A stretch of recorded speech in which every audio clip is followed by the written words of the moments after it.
টানা দুদিনের ভারী বৃষ্টিতে ফুলে ফেপে উঠেছে আত্রেই নদী। নদীর জলস্তর বাড়তে বালুরঘাট শহরের একাধিক এলাকায় নদী বাঁধ ক্ষতিগ্রস্ত হয়েছে। পুরসভার 3, 4, 14, 17 নম্বর ওয়ার্ডে বাঁধের বিভিন্ন অংশে সুড়ঙ্গ ধসের সৃষ্টি হয়েছে। এর মধ্যে সবচেয়ে উদ্বেগজনক পরিস্থিতি 14 নম্বর ওয়ার্ডের চক ভ্রিকু গ্রন্থাগার পাড়া ভৈরবীতলা এলাকায়। সেখানে কংক্রিটের রাস্তার নিচে বড়সড় ফাঁপা অংশ তৈরি হওয়ায় দ্রুত মেরামত না হলে রাস্তার একাংশ ভেঙে পড়ার আশঙ্কা তৈরি হয়েছে। খবর পেয়ে সেচ দপ্তরের আধিকারিকরা ক্ষতিগ্রস্ত এলাকাগুলো পরিদর্শন করেন। প্রশাসন সূত্রে জানা গিয়েছে পুরসভার আওতাধীন অংশের মেরামতের দায়িত্ব নেবে বালুরঘাট পুরসভা, আর বাকি অংশের সংস্কারের কাজ করবে সেচ দপ্তর। রবিবার রাত থেকে দক্ষিণ দিনাজপুর জেলা জুড়ে টানা বৃষ্টির জেরে গত দুদিনে মোট 110.4 মিলিমিটার বৃষ্টিপাত হয়েছে। জেলার বৃষ্টির পাশাপাশি পাহাড়, উত্তরবঙ্গের অন্যান্য জেলা এবং বাংলাদেশে ভারী বৃষ্টির প্রভাবে আত্রেই নদীর জলস্তর আরও বৃদ্ধি পেয়েছে। এর ফলে বালুরঘাট শহরের একাধিক নিচু এলাকা এখনো জলমগ্ন রয়েছে।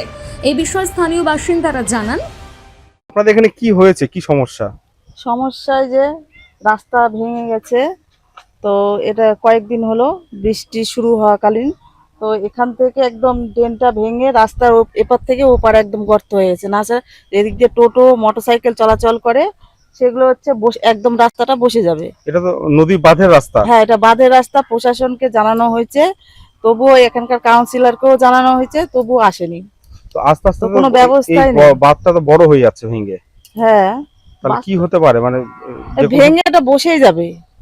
সেক্ষেত্রে তো আপনাদের পাশে বাড়ি, পাশে এই যে জল তো অনেকটা বেড়ে গেছে, তো এই জল যদি ঢোকে তো এই দিকটা পুরাটা একদম ডুবে যাবে। মানে এমনি কি প্রশাসনে কেউ এসেছিল দেখতে, মনে হচ্ছে?